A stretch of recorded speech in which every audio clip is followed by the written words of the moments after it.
Tere tulemast kõigile, kes juba on kohale jõudnud. Saame häälestada endid ja endi südameid kuulmaks Jumalat ja mida tema tahab meile täna öelda.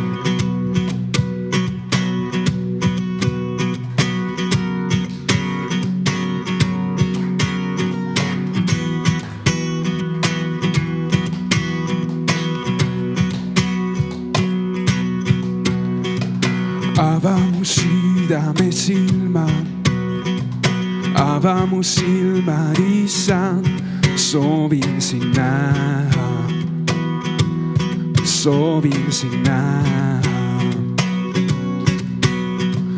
Ava mu südame silmad, ava mu silmad, Issand, soovin sind näha, soovin sind näha.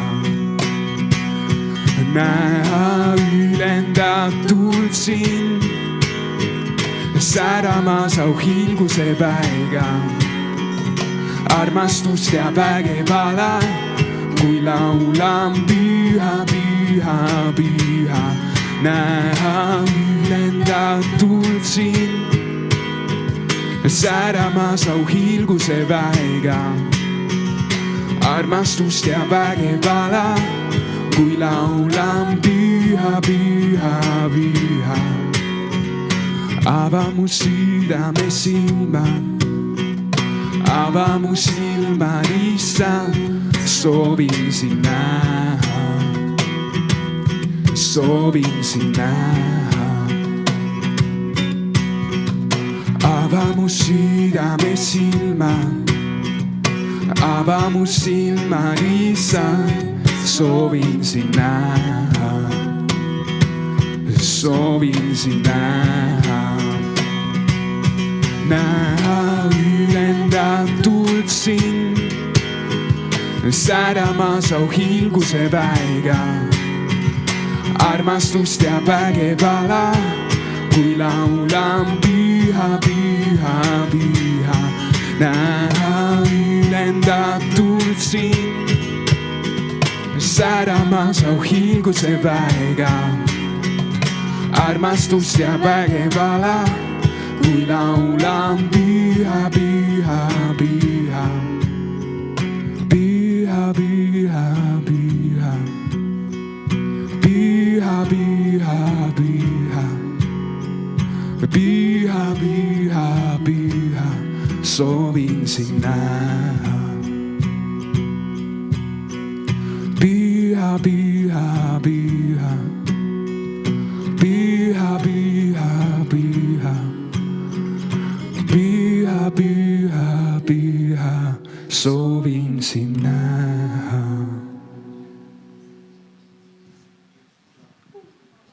Nii, tere hommikust.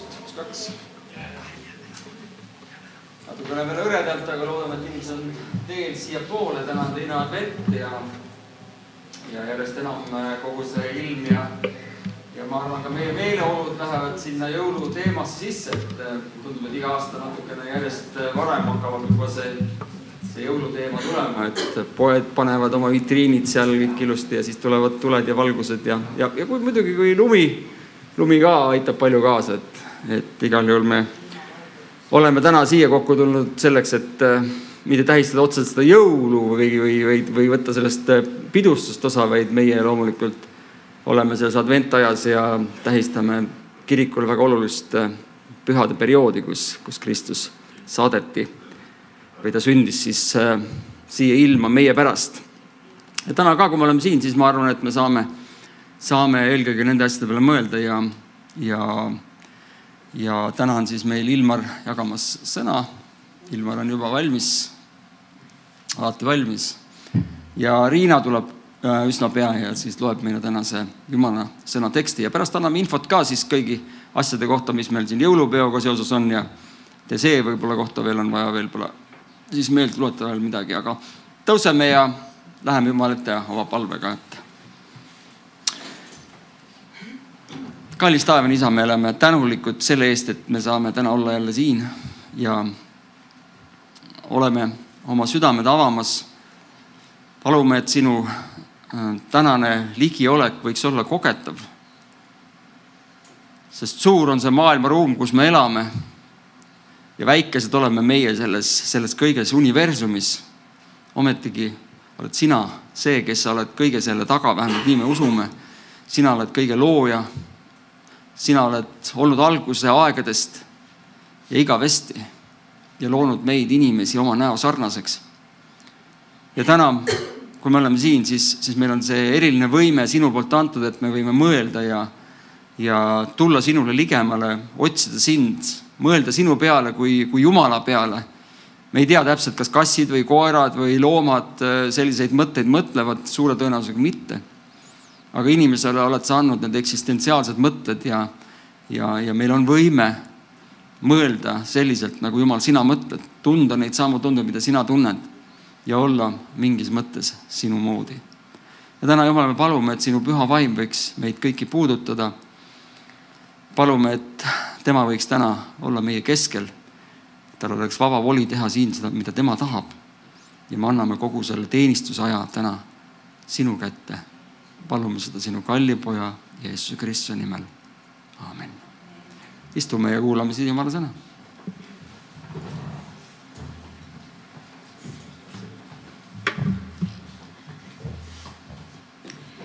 Tere hommikust ka minu poolt.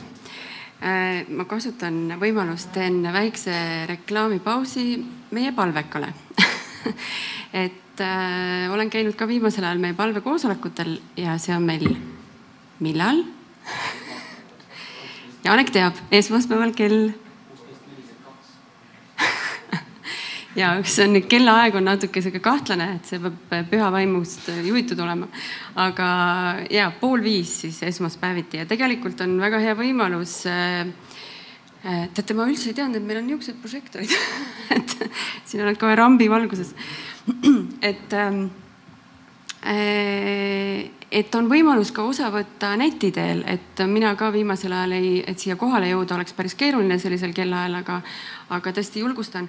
Ja miks ma seda räägin, et lihtsalt see nädal olime siis palvekoosolekul ja palvetame erinevate asjade eest.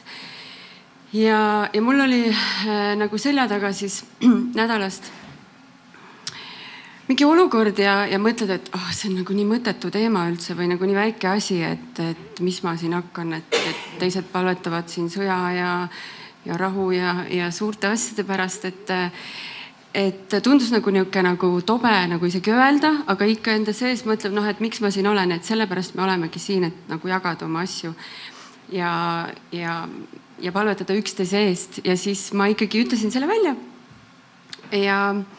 ja hästi äge oli see, et teine inimene ütleb, et kuule, sa võtsid praegu minu sõnad ära täpselt, et mul on täpselt sama olukord. Siis kolmas inimene ütleb, et see meie peres täpselt samasugune asi. Ja ma nagu, see kuidagi nagu nii julgustas meid, et ükski asi ei ole liiga väike. Ja ma tundsin, et see teema siis ka siis see kirjakoht, et nagu sellised pisikesed asjad nagu tahtsid nagu tulevad kas siis suhetes või mingites olukordades või tekib mingi solvumine enda sees või tunned, et keegi ei hooli või nagu, mitte selles mõttes, et mitte keegi ei hooli, vaid mingis olukorras, siuke pisike olukord, aga see jääb sind nagu närima ja sa ei pane tähelegi, kui nendest pisikestest asjadest on saanud tegelikult, et see ei olegi nii pisike enam, kui see jääb su sisse, see röövib su rahu ja sa mõtled, et nädal läheb ja mille peale ma mõtlen, mille peale ma oma aega raiskan või oma mõtteressursse. Ja kuidagi, kui ma selle välja ütlesin, vahel on nagu nii vähe vaja, et me ütleme lihtsalt välja, nagu tunnistame ja jagame seda ja tuli välja, et teised nagu võitlesid samasuguste asjadega ja tegelikult, kui meie suhet, et tegelikult see on täpselt see, mida vaenlane tahab teha. Et ta tahab nagu tulla susserdama ja ära rikkuma ja et sa võtaksid oma silmad Jumala pealt et tegeleksid mingite mõttetute asjadega, mis on tegelikult tähtis. Ja kuidagi see oli nagu nii julgustav ja me saime üksteisest palvetada ja me tegelikult palvetasime nii selle ringi eest, kes seal kohal olid ja tegelikult meie kõikide eest, et Jumal tegelikult kaitseks meie suhteid. Et kui vaenlane saab tulla ja meie suhted ära rikkuda, siis ta tegelikult saab rikkuda kõik. On ju? Ja kui sul nüüd täna on mõttes mõni imearmas olukord, imearmas inimene või mõni olukord, kelle peale võib-olla, et kellega ei ole võib-olla lihtne või on lihtsalt mingi arusaamatus tekkinud ja see kuidagi häirib sind, see närib sind. Et mõtle sina oma asjade peale ja igaüks mõtleb nagu enda ja see kirja koht on väga lühike, aga väga kaalukas. Et te kindlasti teate seda Luuka 6 ja 37 salm. Ärge mõistke kohut ja ka teie üle ei mõisteta kohut. Ärge mõistke hukka ja ka teid ei mõisteta hukka. Andke andeks ja teile antakse andeks. Amen.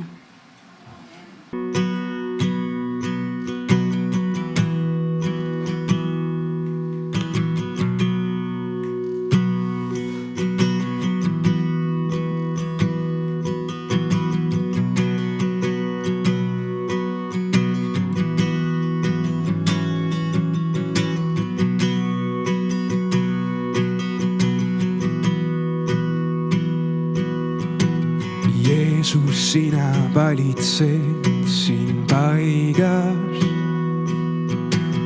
Jeesus, sina valitsed siin paigas. Vaenlasel ei ole meelevalda, ükski relv ei saa tal võitu anda. Jeesus, sina valitsed siin paigas. Jeesus, sina valitsed siin paigas. Jeesus, sina valitsed siin paigas. Vaenlasel ei ole meelevalda, ükski relv ei saa tal võitu anda. Jeesus, sina valitsed siin paigas.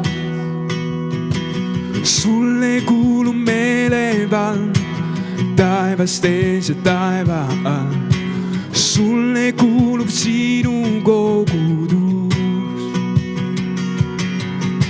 Sulle kuulub kiituslaul, iga põlv sul annab au. Sulle kuulub minu ülistus.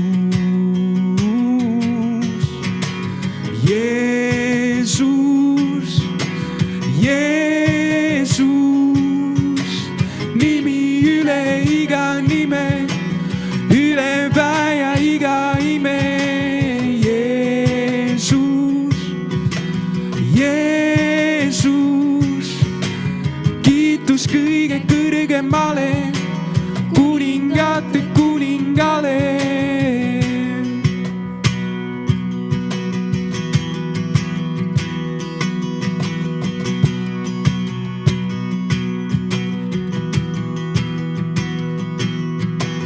Jeesus, sina valitsed siin paigas. Jeesus, sina valitsed siin paigas. Vaenlasel ei ole meelevalda, ükski relv ei saa tal võitu anda. Jeesus, sina valitsed siin paigas. Jeesus, sina valitsed siin paigas. Jeesus, sina valitsed siin paigas. Vaenlasel ei ole meelevalda, ükski relv ei saa tal võitu anda. Jeesus, sina valitsed siin paigas. Sulle kuulub meelevald taevast ees ja taeva all. Sulle kuulub sinu kogudus. Sulle kuulub kiituslaul, iga põlv sul annab au. Sulle kuulub minu ülistus. Jeesus, Jeesus, nimi üle iga nime, iga päe ja iga ime. Jeesus, Jeesus, kiitus kõige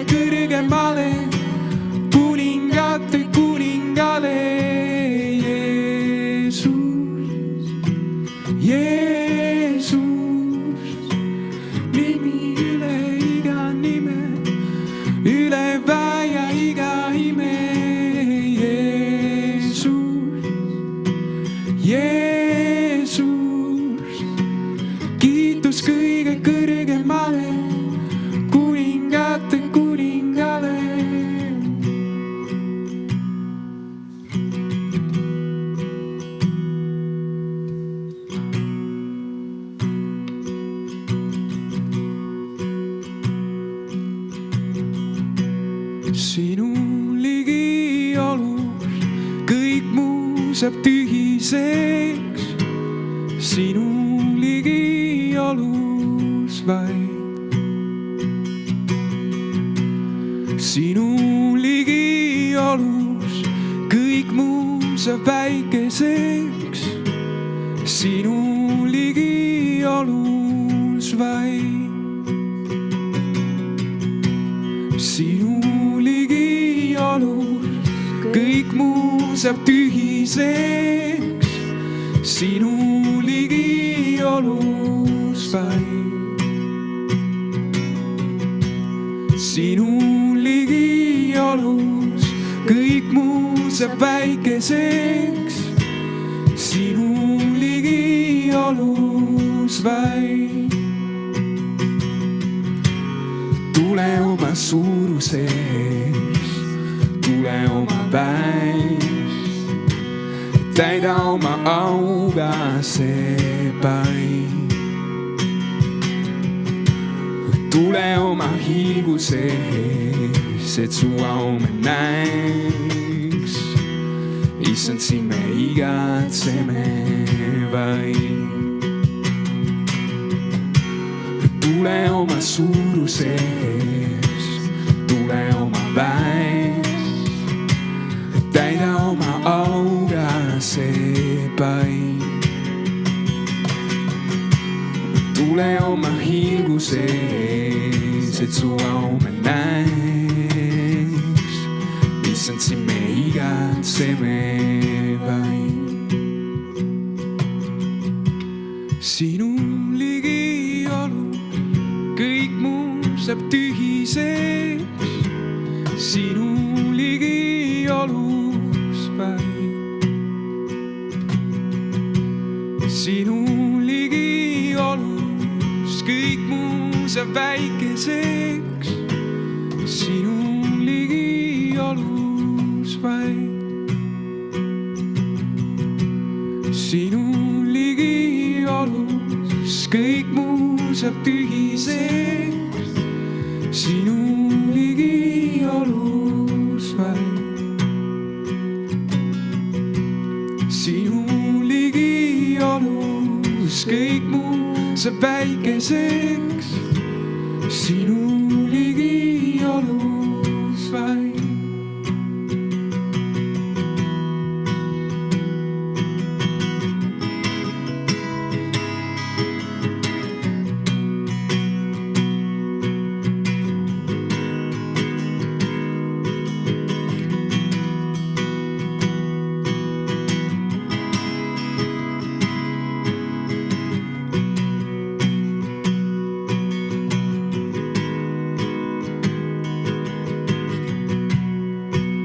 Väärt iga laulu, mis siia laulda saan.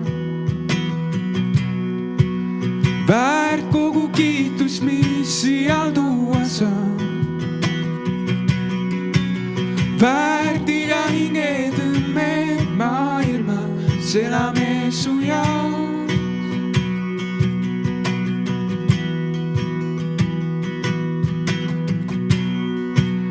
Jeesus kõrgeim kõigist nimedest. Jeesus me päästja pole ühtki teist. Väärt iga hingetõmme minu sees elame su jaoks. Elame su jaoks. Püha pole teist su saarenas, pole sulle võrdset. Avan silmad imetluses, näita, kes oled sa ning täida mu süda ja mind suuna armastama teisi mu ümber.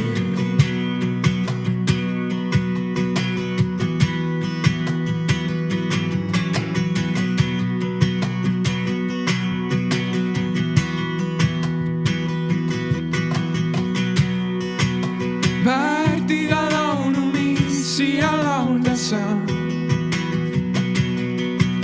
Väärt kogu kiitus, mis siia tuua saan. väärtiga hingetõmmed maailmas elame su jaoks.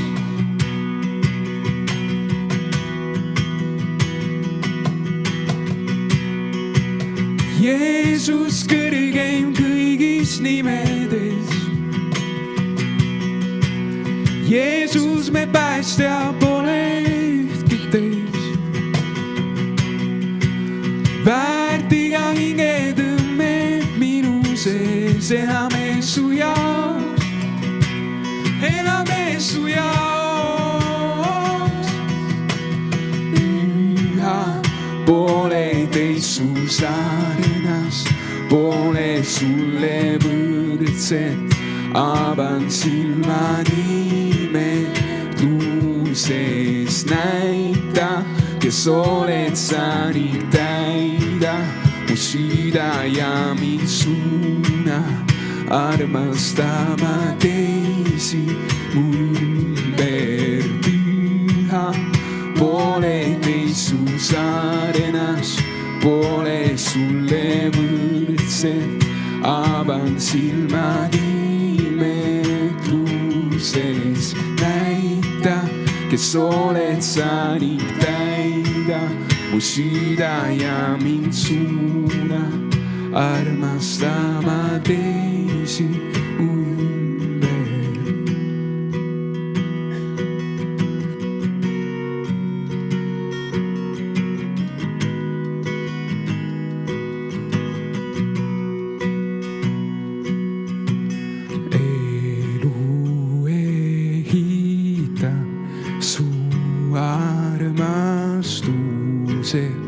See on kindel alus, usaldan vaid sind ma täiesti ja iialgi ei kõigu. Elu ehitan su armastusel, see on usaldan vaid sind ma täiesti ja iialgi ei kõigu. Elu ehitan su armastusel, see on kindel alus. Usaldan vaid sind ma täiesti ja iialgi ei kõigu. Püha pole teist su sarnast, pole sulle võrdset. Avan silmad imetluses näita, kes oled sa ning täida mu süda ja mind suuna armastama teisi mu ümber.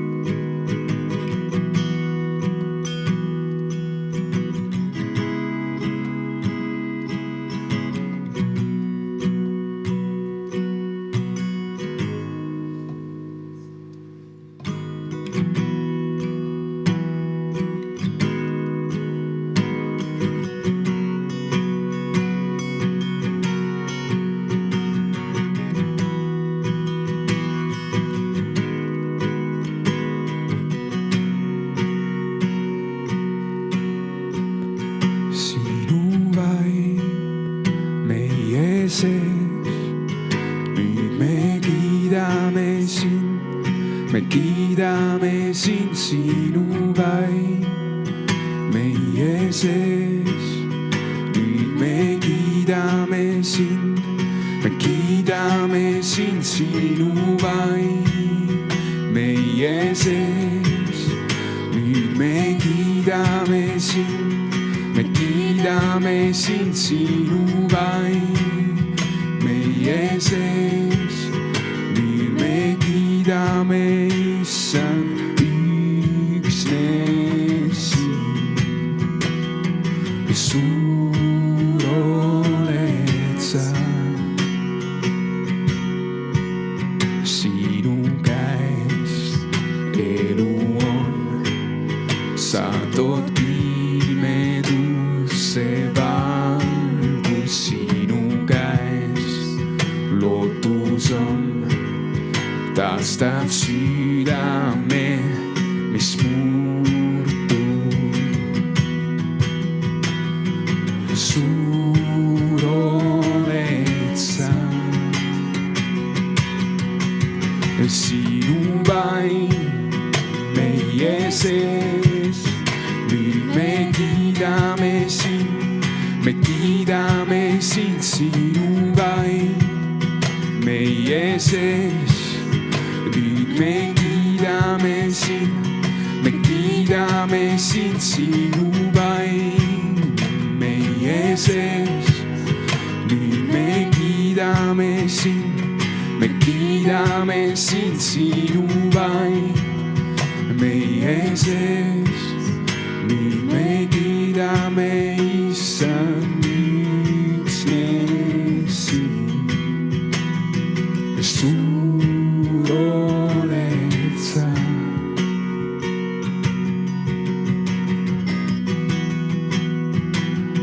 Suur oled sa. Kogu maailm kiidab sind, me südame nüüd hüüavad. Suur oled sa.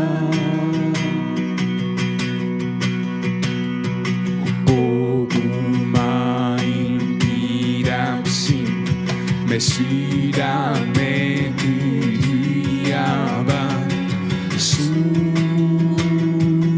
oled sa. Kogu maailm kiidab sind, me südame nüüd hüüavad. Suur oled sa. Sinu vaim meie sees. Nüüd me kiidame sind, sinu vaim meie sees. Nüüd me kiidame sind, sinu vaim meie sees. Nüüd me kiidame sind, sinu vaim meie sees. Nüüd me kiidame Issand üksnes sind. Suur oled sa.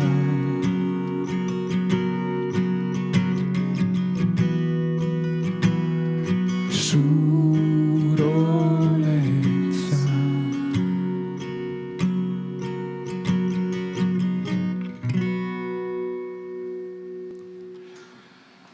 Tere! Ma nüüd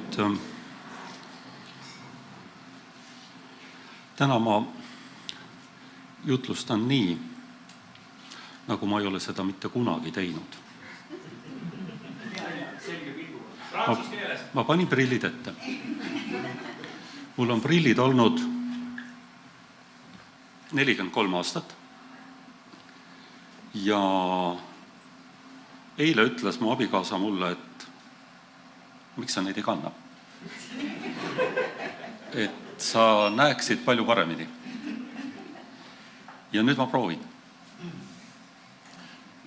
Ja mine tea, võib-olla tõesti on selles kasu näiteks erinevalt eelmistest kordadest. Ma näen praegu inimesi, kes on saalis. Ja see on väga tore vaatepilt. Ja teine asi, mis on oluline, ma näen teksti. Sest et kui te varasematel aegadel olete tähele pannud, siis mul on märkmed, ma tavaliselt on 8 lehekülge märkmeid ja siis, kui ma tahan lugeda, siis ma pean viisi selle üles tõstma. Nii et mõnikord vaatame, kuidas välja tuleb, aga mulle tundub, et mõnikord on hea abikaasa sõna kuulata, sest pühakiri ütleb, et see on siis see, kes sulle kohane on. Et ma arvan, et Jumal ei oleks mulle Reeta abikaasaks andnud, kui ta ei oleks kohane. Ja see mõte kanda prille on tõesti, pühakirjas ei ole prille mainitud muidagi, aga proovime. Silmasalvi just, aga nojah, ei silmatilku ma olen kasutanud, aga need ei tee nägemist paremaks, see on siis, kui puru keegi on sulle silma jäänud. Et siis sa saad silmasalvi, silmatilku kasutada. Et see nüüd ei ole otseselt see teema, millest ma tahtsin rääkida, aga tahtsin rääkida täna andmisest, sest et on jõulueelne aeg ja tavaliselt inimesed kuidagi on niisi, et sellisel ajal me anname rohkem kui tavaliselt. Ja võib-olla selleks on ka kristlastel kindlasti põhjus, sest meil on eeskuju, sest Jumal ise on andnud. Ja pühakiri ütleb meile, et Jumal on andnud oma poja ja see on üks väga suur eeskuju andmisest. Meie saame anda tõenäoliselt lihtsamaid ja tavalisemaid asju. Ja kui andmisest räägitakse või annetamisest, siis eks jutt läheb ikkagi raha peale.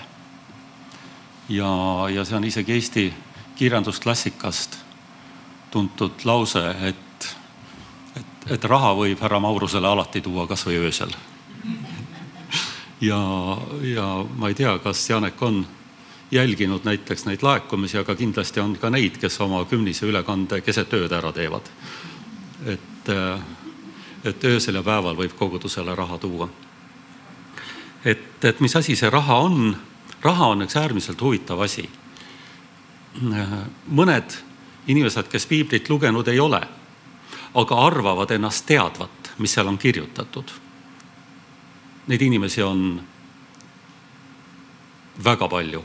Enamik inimesi ei ole piiblit lugenud, aga teavad, mida piibel ütleb. Nad ütlevad, et raha on kurja juur. Ja see on loomulikult vale. Raha ei ole kurja juur, raha on üks väga hea ja väga õige asi. Aga Paulus ütleb, et raha ahnus on kurja juur.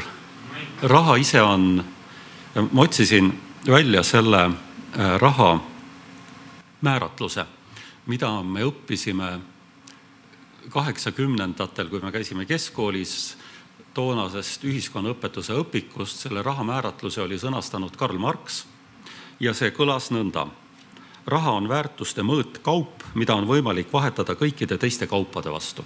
See määratlus on ka praegu Eesti entsüklopeedias. Nii et see on täiesti pädev, see on asi, mida sa saad vahetada kõikide teiste asjade vastu. Põhimõtteliselt marksistlik rahanduspoliitik ütleb, et raha eest saab kõike. Ja kui mul tuli meelde see, et raha eest saab kõike, siis ma mõtlesin, et ma olen seda väljendit kuskilt kuulnud ja isegi lugenud. Koguja 10.19 ütleb. Ja nende asjade lugemiseks peab, koguja raamatu lugemiseks peab olema päris tugev kristlane. Mõnu pärast valmistatakse rooga, vein teeb elu rõõmsaks ja raha eest saab kõike. Koguja ütleb niiviisi. Aga piibel on tihtipeale ja väga paljudes asjades nii-öelda vastuoluline. Ta ütleb ühes kirja kohas, et raha eest saab kõike, aga teises kirjas kohas ta ütleb, et kõiki asju raha eest ei saa. Ja kui me vaatame kontekstile, siis koguja raamat räägib maistest rõõmudest, maistest asjadest. Ja ta ütleb, et maiseid asju sa saad raha eest. Aga kui ma loen Apostlite tegude 8. peatükist, siis seal on jutt nõid Siimonast, kes tahab osta raha eest püha vaimu. Ja 18. salmist, aga kui Siimon nägi, et vaim antakse apostlite käte pealepanemise kaudu, tõi ta neile raha ja ütles, andke minule see meelevald, et igaüks saaks püha vaimu, kelle peale ma iganes oma käed panen. Aga Peetrus ütles talle, hävigu su hõbe koos sinuga, et sa arvad Jumala andi saavat raha eest. Tead, kõiki asju, maiseid asju saab raha eest, aga Jumala andi ei saa. Jumala and on tasuta. Ja pühakiri ütleb tegelikult, et Jeesus on meid õigeks mõistnud täiesti muidu, see on Rooma 3:24, mõistetakse õigest täiesti muidu tema armust lunastuse läbi. Nii et on asju, mida saab raha eest ja on asju, mida ei saa raha eest. Inimesed, kes on ajalugu õppinud, meie kogudus on üks näide näiteks, Heigo on ajalugu õppinud ja ise õpetab, ta teab, et sa ei ole õppinud, aga sa õpetad. See on hea. Õppinud ei ole, aga õpetab. Et oli teatud periood kiriku ajaloos, kus raha eest sai ennast pattudest vabaks osta. Sai osta patulunastuskirju ehk indulgentse ja asi läks nii kaugele, et sai ennast vabaks osta isegi nendest pattudest, mida sa veel teinud ei olnud. Et sa võtsid raha kaasa, viisid selle kirikusse ja siis mõtles, et äkki homme oleks vaja abielu rikkuda. Maksan selle raha ära kirikule ja asi korras, et ei oleks süümepiinu.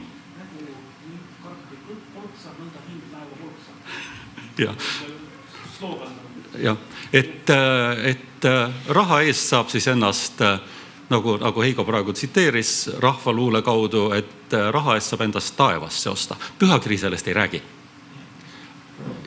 See and on Jumalalt täiesti tasuta. Ja on asju, mida arvatakse, et raha eest saab osta, mis on seotud igapäevase või meie maise eluga, aga seegi ei ole nii. Näiteks tervist.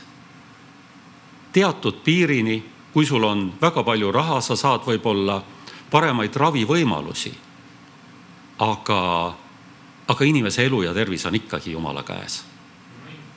Ja on olnud väga rikkaid inimesi, ülirikkaid inimesi, neid nii-öelda IT-miljonäre, kes on lahkunud sellest maisest maailmast väga noorelt, sellepärast, et isegi see raha ei ole aidanud teda ravida.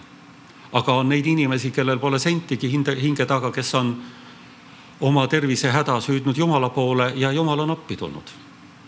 Et ka tervist ei saa raha eest. Mitte alati. Häid rohtusid saab osta, kallimaid kui teised.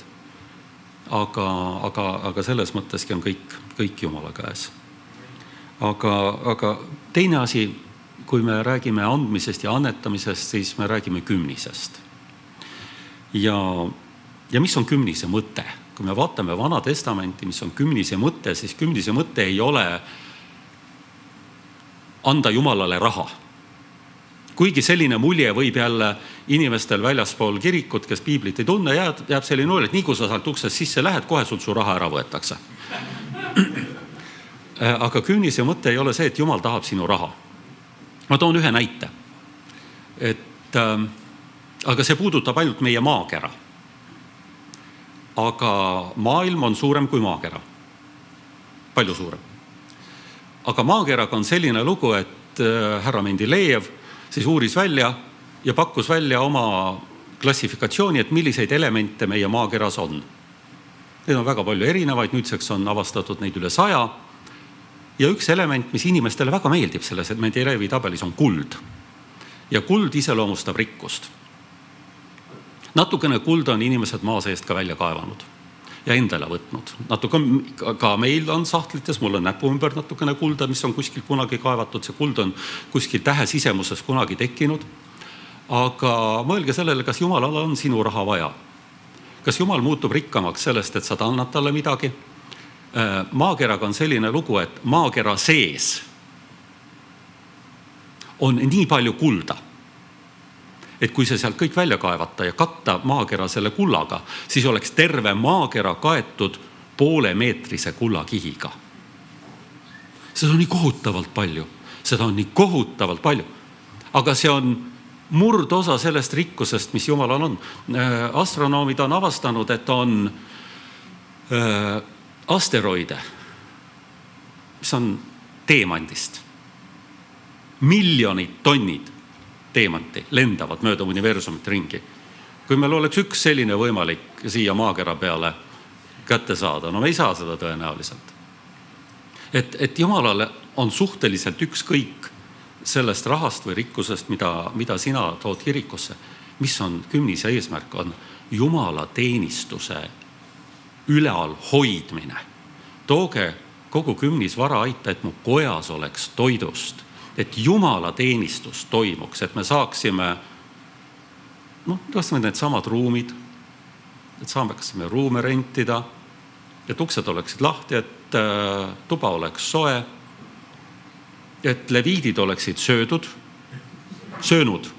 mitte söödud, söönud. Sest et nemad ei tohtinud muud tööd teha. Nende teha oli ülalpidada, oli Jumala teenistus ja kõik teised pidid siis neid nii-öelda oma kümnisega toetama ja kui raha ei oleks, siis kui te loete pühakirjast, ma loen teile Nehemia raamatust, mida siis kümniseks toodi. Kujutage ette, kui raha ei oleks ja meie koguduses oleks nüüd samamoodi. Ja me kohustume tooma Jumala kotta igal aastal uudse vilja oma põldudelt ja uudse vilja kõigist puudest ja esmasündinud oma poegadest ja kariloomadest, nagu seaduses on kirjutatud, ja kohustume tooma oma veiste ning lammaste ja kitsede esmasündinuid oma Jumala kotta preestritele, meil siis ütleme Janekile ja Heigole,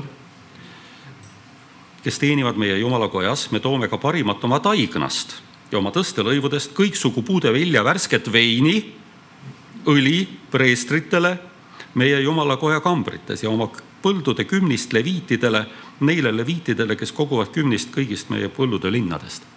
Et kujutage ette, kui igal pühapa hommikul keegi toob oma veinilähkri siia, annab Janekile ja Heigole, keegi toob oma õliämbri ja mõni toob lehma ja mõni toob oma kitse siia ja keegi, kes maalt tuleb, toob näiteks paar tonni õunu ja veoautotäie teravilja ja siis Heigo ja Janek majandavad sellega siin. Ma arvan, et palju parem on see variant, mis praegu on, et sa saad teha oma ülekande ja kui pastorid tahavad osta endale kitse või lehma või veini või õli või midagi, siis nad saavad selle raha eest seda teha. Et muidu kujutad ette, sa rendid seda ruumi ja lähed omaniku juurde, viid talle näiteks detsembri lõpus 2 lehma. Et näed, siin on sulle nüüd rendisumma. Et tegelikult see raha on Jumalal minu meelest päris hästi välja mõeldud. Kümnisest on levinud väga palju erinevaid huvitavaid õpetusi. Ja üks võib-olla kõige levinum õpetus ütleb, et kümnis on 10%. Aga on ka teisi õpetusi. Eestis on kirikuid, kus on otsustatud, et kümnis on 1%. Ja tegelikult on ka õpetusi, mis ütlevad, et kümnis on, kui nüüd kokku arvutada erinevad kümnised, mis on Vanas Testamendis, see on siis 23,3% tegelikult tuleks siis kümniseks maksta. Ja mõned ütlevad, et kümnis on Vana Testamendi teema. Et Uue Testamendi ajal tegelikult kümnist ei peaks üldse maksma ja jällegi inimesed, kes ei ole siis tähelepanelikult piiblit lugenud või ei tõlgendad seda omamoodi, ütlevad, et Uus Testament kümnisest ei räägi. Aga see on üks väga hea salm, mille numbreid on väga hea meelde jätta. Matteuse 23:23. Ja Jeesus hurjutab seal kirjatundjaid ja varisere. Häda teile, kirjatundjad ja variserid, te silmakirjatsejad, et te maksate kümnist, mündist, tillist ja köömnest. Jääb mulje, et ei olegi vaja maksta. Aga loeme edasi. Te maksate kümnist, mündist, tillist ja köömnest ning jätate kõrvale kaalukama osa seadusest, õigluse, halastuse ja ustavuse. Ja siis me tõlgeme, et kümnist polegi vaja, et on vaja õiglust, halastust ja ustavust. Ja me jätame lugemata selle viimase lause, mida Jeesus ütleb, üht tuleb teha, kuid teist ei tohi jätta kõrvale. Halastust, ustavust, õiglust on vaja, aga kümnist ei tohi jätta maksmata. Ja ma olen mõelnud selle peale, et see kümnise maksmine käib läbi Vana Testamendi väga palju kordi. Ja vahetult enne Uut Testamenti. Prohvet Malachi raamatus on väga konkreetne nõue, tooge kogu kümnis vara aita, et mu kojas oleks toidust. Et mina olen aru saanud, et ega pühakirjas ei ole väga palju juhuslikke asju. Seal ei ole mitte midagi juhuslikku tegelikult. Ja miks siis on vahetult enne Uut Testamenti veel väga konkreetne, lühike, täpne meeldetuletus selle kohta? Ma arvan, et see on ka nende jaoks, kes elavad Uue Testamendi ajal. Et see on oluline. Ja see ei ole oluline, et Jumal õnnelikuks saaks sinu kümnisest, vaid see on sinu enda pärast. Ja minu elus oli nii, et ega ma noore kristlasena väga hästi ei saanud sellest aru, et miks on kümnist vaja maksta, et mina oma 10 küüne ja 10 varbaga teen tööd ja näen vaeva ja kogun midagi, nüüd võetakse mult mingi 10% ära. Aga siis ma sain aru, et kõik, mis mul on, ükskõik, mis mul on tegelikult Jumal and. Ja kui Jumal on mulle midagi andnud, siis mul ei ole mingit probleemi sealt 10% anda Jumala teenimiseks. Ja kui ma sellest aru sain, siis läks nagu see kümnise maksmine nagu pingevabaks või ma ei pidanud pead vaevama, et miks ma seda teen. Et tooge kogu kümnis vara aita. Kas kümnise andmine peab olema raske, vaevaline? Üks hästi tuntud kristlane, kelle nime ma ei maini, aga kes on hästi kuulus, ütles, et anda tuleb nii, et sul on valus. Et kohe üldse ei taha. Aga vot siis annad, et siis on kõige suuremad õnnistused. Aga pühakiri ei räägi sellest. Jeesus on andnud nii, et tal oli valus. Jumal ei oota meilt, et me annaksime, et meil oleks valus. Paulus ütleb 2. Korintas 9.7, igaüks andku nõnda, kuidas süda kutsub. Mitte kurva meelega ega sunni viisil, sest Jumal armastab rõõmsat andjat. Ja võib-olla, kui sul esimene kord, kui sa nüüd, ütleme, et sa ei ole veel kunagi päriselt nagu kümnist maksnud. Ja kui täna on esimene kord ja kui see rõõmus halleluuja ei tule nagu veel kõige loomulikumalt, siis ütle ikka halleluuja. See on Jumala õnnistus. Ja siis ühel hetkel, ühel päeval sa märkad, et see on kõige suurem õnnistus, kui sa saad selle kas ülekande teha või sinna karpi selle oma kümnise panna. Et see rõõmsa andmiseni jõudmine võib meie, kasutatakse piiblis sellist väljendit nagu liha. Meie füüsilisele olemusele olla esialgu arusaamatu ja võib-olla isegi sellele vastu. Ja see võtab aega. Aga kui sa seda teed, siis sellega on seotud üks õnnistus. Tooge kogu kümnis vara ette, et mu kojas oleks toidust ja proovige mind ometi sellega tõesti ma avan taeva luugid ja kallan teile õnnistust küllastuseni. Et seal on ka üks tõotus. Kuigi Jumal ei ole seda asja ette näinud niisi, et nagu me korra oleme ka rääkinud, Jumal ei ole nagu limonaadi automaat.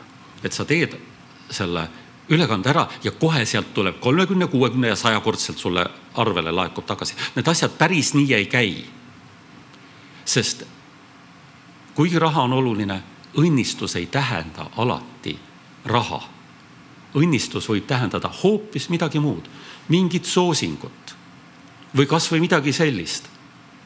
Et keegi kuskil tahaks su auto akna katki lüüa, aga mingil põhjusel see jääb tegemata. Ja sa näed, et Jumal on sind hoidnud selle eest. Et selliseid asju võib ka juhtuda. Et Jumal annab oma inglitele sinu pärast käsu sind hoida kõigil su teedel.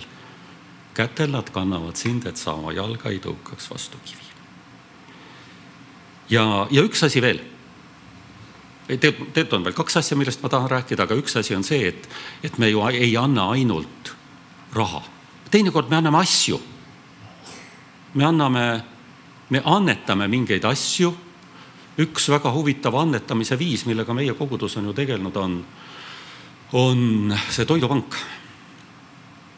Ja ma jagan lihtsalt oma isiklikku kogemust sellest, et tihtipeale sa lähed poodi ja siis seal on siis need üldjuhul lapsed, siis kes annavad sulle mingi lipiku ja ütlevad, et me täna kogume.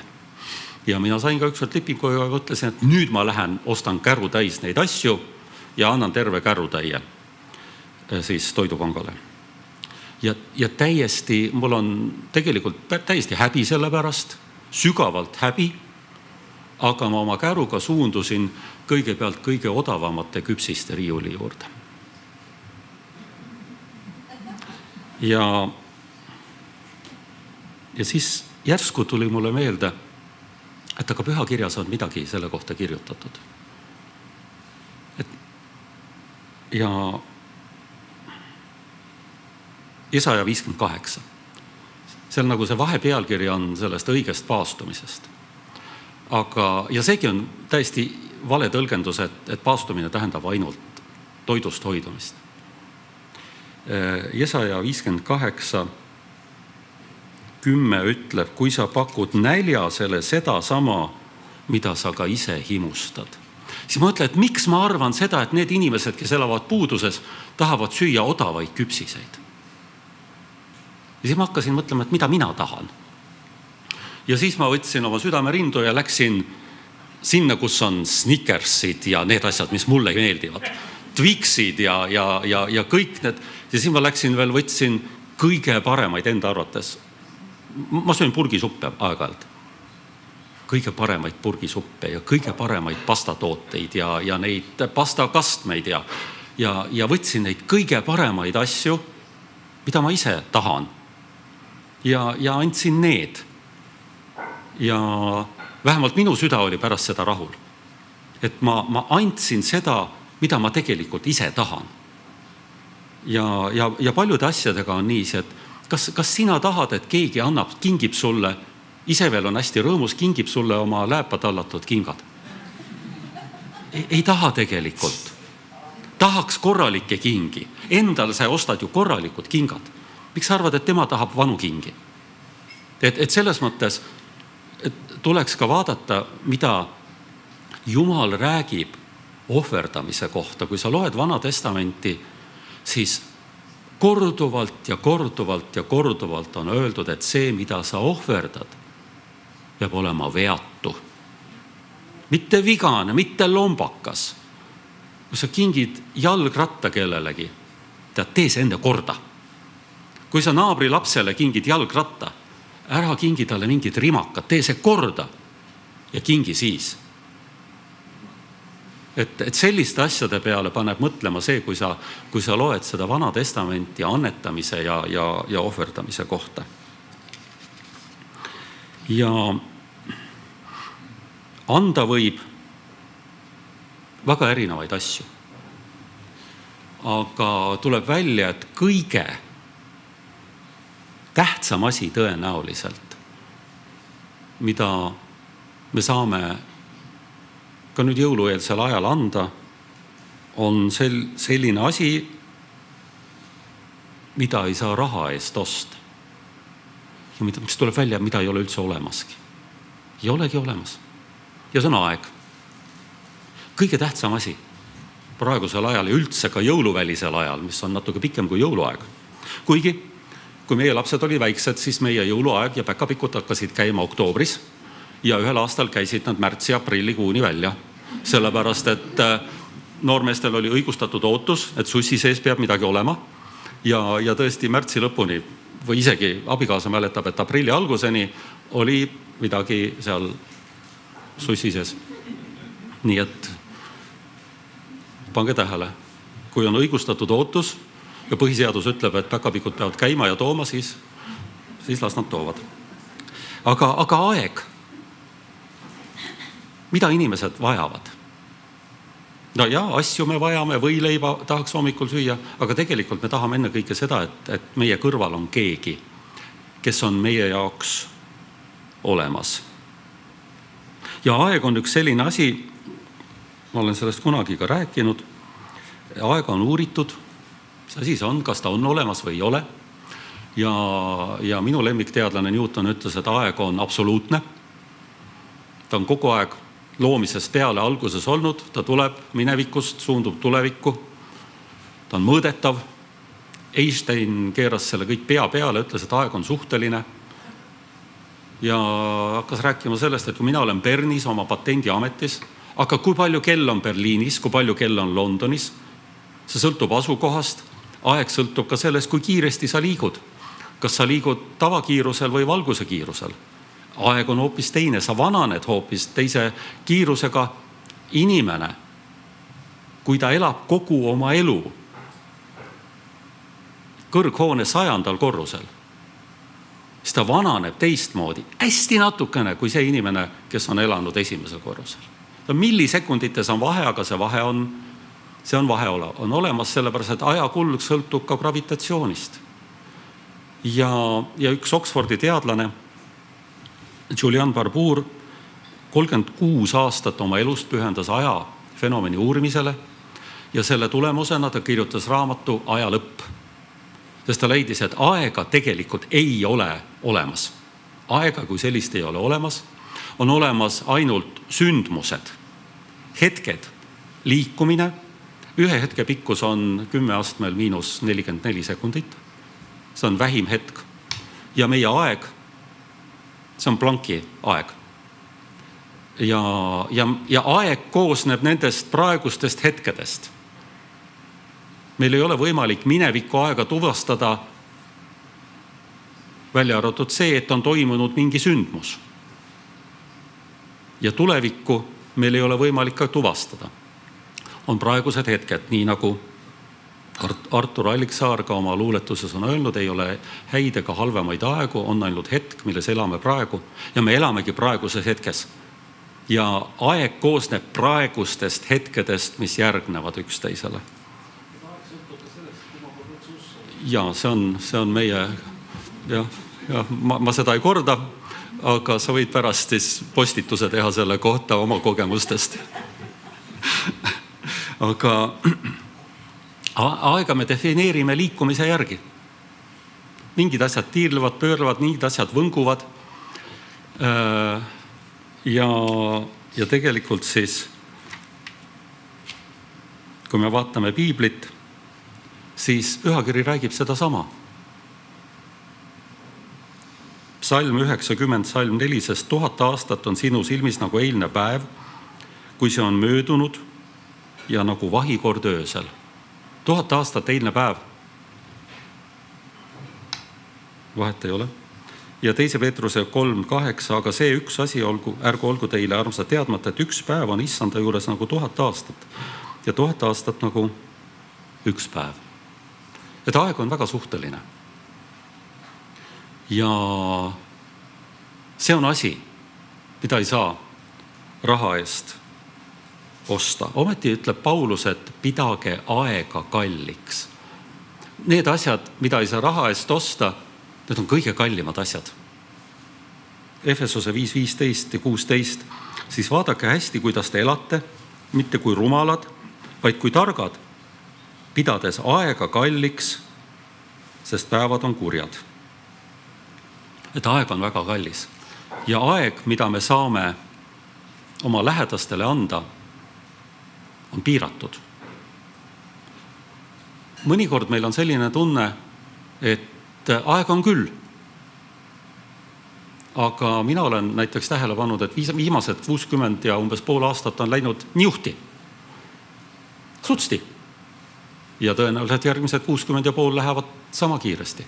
Ja kui ma praegu arvan, et küllap ma jõuan aega oma lastele ennast pühendada või oma abikaasa, praegu tegelen, nagu mõned ütlevad, et sa nagu arendad ennast ja teed karjääri ja siis küll sa kunagi leiad selle aja, siis seda aega mitte kunagi ei tule. Neid asju tuleb teha nüüd ja praegu, oma lähedastele tuleb tähelepanu pöörata ja anda oma aega nüüd ja praegu. Üks asi, mille peale ma sellega seoses mõtlesin, oli selline mõiste nagu kvaliteetaeg. Mõned inimesed muutuvad rõõmsaks, kui nad kuulevad mõistet kvaliteetaeg. Mina muutun morniks, sellepärast et mulle see kontseptsioon absoluutselt ei meeldi. Minu meelest on see nõme, sest kui seda mulle tutvustati 20 aastat tagasi, siis see oli üks kristlane, kes rääkis nõnda, et sul on väga kiire, loomulikult sul on kogu aeg väga kiire. Kui sa siis koju lähed, sa leia see pool tundi kvaliteetaega oma laste jaoks. Tegele ainult nendega. Ja siis, kui see pool tundi kvaliteetaega saab läbi, tee jälle oma asju edasi. Et kui ma mõtlen lapse seisukohalt, et kas ma tahan, et mu isa, ema on minu jaoks olemas ainult need pool tundi, kuigi see on jube kvaliteetne aeg, hästi äge, teeme kõiki asju, legod paneme jube kiiresti kokku, mängime piuh-pauh, kõike värke ära pool tundi. Ja siis, kui see aeg läbi saab, siis isa ütleb, et kuule, et nüüd on kvaliteetaeg läbi, mine oma tuppa, tegele millegagi. Tegelikult laps tahab, et tema vanemad on tema jaoks kogu aeg olemas. Et ta võib minna isa juurde ka siis, kui ei ole kvaliteetaja aeg ja küsida midagi. Ja minu meelest see suhe peaks olema natukene teistsugune kui see nii-öelda äge kvaliteetaeg. Või kuidas käiakse ei, mul ei ole midagi puhkusereiside vastu. Tavaliselt sellised kvaliteetsed puhkusereisid tekitavad selle, et sa pead veel paar nädalat pärast seda puhkama, et sellest kuidagi toibuda. Sa hästi kiiresti käid, vaatad kõik majad seal linnas üle. Teed kõikide suurte puude juures pilti. Mina ja see maja uks, mina ja see maja torn näiteks. Ja siis näitad, et kui kvaliteetne oli minu aeg.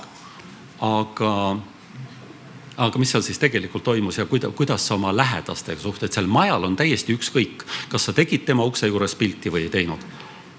Aga küsimus on selles, kuidas sa veetsid aega oma lähedastega. Üsna tihti sellised ägedad kvaliteetaja puhkused tekitavad ka riide. Mõnikord saab raha otsa ja siis on vihane, et tahtsin veel seda maja näha, aga sinna ei jõudnudki. Seal on mingit tegelikult lõppkokkuvõttes, seal pole mitte mingit tähtsust. Ja siis ma hakkasin mõtlema selle peale, et kas Jumal tahab, et me anname temale kvaliteetaega. Meil on praegu kvaliteetaeg. See algas kell 11. Me hästi kvaliteetselt ülistame, hästi kvaliteetselt palvetame. Ütleme enam-vähem nii kvaliteetselt jutlustame. Saab see kvaliteetaeg läbi ja paneme ukse kinni, lähme koju, ongi kõik. Ja Jumal on oma kvaliteetaja kätte saanud. Ja nüüd toimetagu edasi, nii kuidas ta tahab. Ja kui tuleb järgmine pühapäev, meil on jälle kvaliteetaeg. Ja siis jälle toimet. Tegelikult ma arvan, et Jumal tahab meid kogu aeg. Ta tahab meie juures olla kogu aeg. Ja võib-olla see aeg ei peagi olema nii hullult kvaliteetne, et sa hästi ägedalt palvetad kogu aeg, hästi ägedalt ülistad kogu aeg, vaid et sa oled kogu aeg, et Jumal on kogu aeg sinu südames. Et ta on kogu aeg sinu juures, sest ta ütleb, et ta tahab kogu aeg olla sinu juures. Et see on üks asi, mille üle tasub mõelda. Ja muidugi see küsimus, et kui palju siis seda kvaliteetaega või aega Jumalaga peab olema. Kui Mattuse 26:40 on öeldud, et ja ta tuli oma jüngrite juurde, leidis nad magamast ja ütles, nii te siis ei suutnud ühtki tundi minuga valvata, siis tõlgendatakse, et nüüd tund aega iga päev peaks Jumalaga olema. Paulus ütleb, et esimese Thessalonika 5:17 palvetaga lakkamata, see tähendab, et 24/7, 365 päeva aastas peaks olema palves ja Jumalaga. Et ma arvan, et sellisel mõõtmisel ei ole väga palju mõtet. Et see on nagu südame ja südametunnistuse küsimus. Ja et ma arvan, et Jumal ei oota meid kvaliteetaega, vaid seda, et me oleme kogu aeg temaga. Nagu nõukogude ajal öeldi, et tööl, kodus, puhkehetkel. Et kogu aeg. Isegi kui sa puid lõhud või ahju kütad või tööd teed, et Jumal on tegelikult nagu, et sa annad selle võimaluse, et ta on kogu aeg sinuga. Nii et me peaksime oma aega oma lähedastele andma ja et sinu elatanud ema teab või isa teab, et sa oled tema jaoks olemas, et su lapsed teavad, et sa oled olemas, et sinu ja nad võivad alati sinu poole pöörduda, et su õed-vennad teavad, et sa oled olemas nende jaoks. Ja üks asi on veel, et me peame oma aega kalliks, aga me peaksime võib-olla paremini õppima hindama ka teiste inimeste aega. See tähendab seda, lihtsalt see on see, mida ma olen mõnikord näinud. Käin päris palju erinevates kogudustes, mida ma olen näinud. Ja see on ka see, millest Vana Testament kirjutab. Et kui palju keegi millelegi aega kulutab, kas Mooses peab kõikide pisiasjadega tegelema? Või äkki on Moosesel abilised, kes sellega tegelevad? Ma olen näinud selliseid asju, kuidas mõnes koguduse liikmed ka kõige väiksemate asjadega tahavad igal juhul pastori poole pöörduda või pastori abikaasa poole, sest teised justkui ei ole piisavalt vaimselt küpsed nende asjadega tegelema. Näiteks, kas ma peaksin täna uued sokid panema või peaks ühes koguduses räägiti, et küsimus, kas ma pean täna uued sokid panema, sellega minnakse nagu juhtkonna juurde. Et hindame nende inimeste aega, kes meid juhivad ja kui on tõesti küsimus, mida me teistmoodi lahendada ei saa, siis lähme Moosese juurde. Aga Moosesel on terve hulk abilisi, kes aitaksid seda teha. Või teine näide näiteks, et sul on 2 nädala pesud triikimata, sa võtad triikrava ühte kätte, telefoni teise kätte ja hakkad siis oma tuttavaid läbi helistama. Sul on aega küll, mul on praegu 3 tundi aega, mul pole mitte midagi teha, ma hakkan sõpradele helistama. Aga mis sa arvad, kas neil on aega? Üks asi, mida sa pead õppima ütlema. Mul ei ole praegu aega. Ja kui on tühised asjad, siis me peame õppima ka tühiseid asju kõrvale jätma. Ja sa ise pead mõtlema, et mitte iga jutt, mis sinu jaoks on hetkel oluline, ei ole selline, mida sa pead 17 oma tuttavale täna õhtul pärast kella 10 veel ära rääkima. Ei ole vaja. Äkki sa saad teistmoodi hakkama. Ühesõnaga, me peame hindama enda aega, aga me peame hindama ka teiste inimeste aega, sest aeg on kallis. Et kui aega ei ole olemas ja aeg on suhteline, on see kõige kallim asi, sest seda me ei saa mitte kuskilt tagasi. Et selline mõte oli mul seoses andmisega. Ja nagu apostel Heigo kiri Tallinna boksikoondisele ütleb, anda on õndsam kui saada. Oli see nii see? Jah. Ei, selle lõikame välja sealt lõpust. Nii, aitäh. Amen.